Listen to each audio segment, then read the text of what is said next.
পুরী গিয়ে বিকেলবেলা চলে গেছিলাম একদম সোজা সি বিচে, যার জন্য আমরা এত দূর থেকে কষ্ট করে গিয়েছি।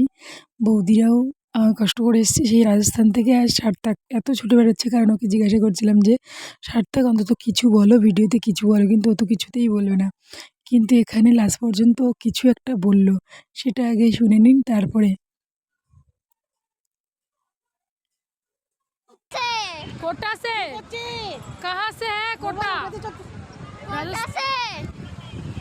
ও তো এত মজা করছে যে ও মানে মনে হচ্ছে যেন ও সব আনন্দ খুঁজে পেয়ে গেছে।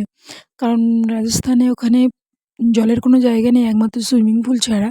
আর সুইমিং পুল যেতে গেলে একটা টাইমিং করে যেতে হয়, ওরা খুব একটা যেতে পারে না। এই জন্য এখানে এত আনন্দ করছে ও এসে, যে সব আনন্দটাই যেন ও পেয়ে গেছে।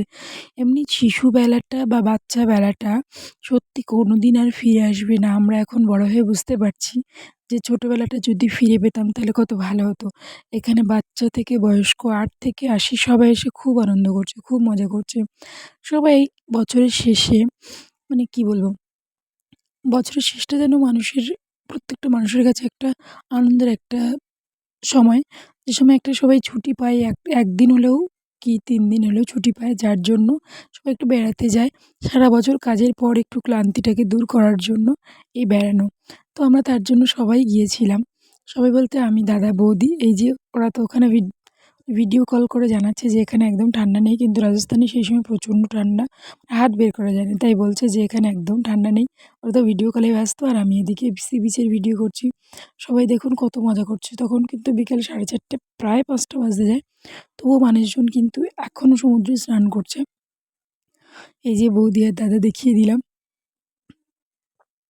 অনেক মজা করেছি আর করছিও।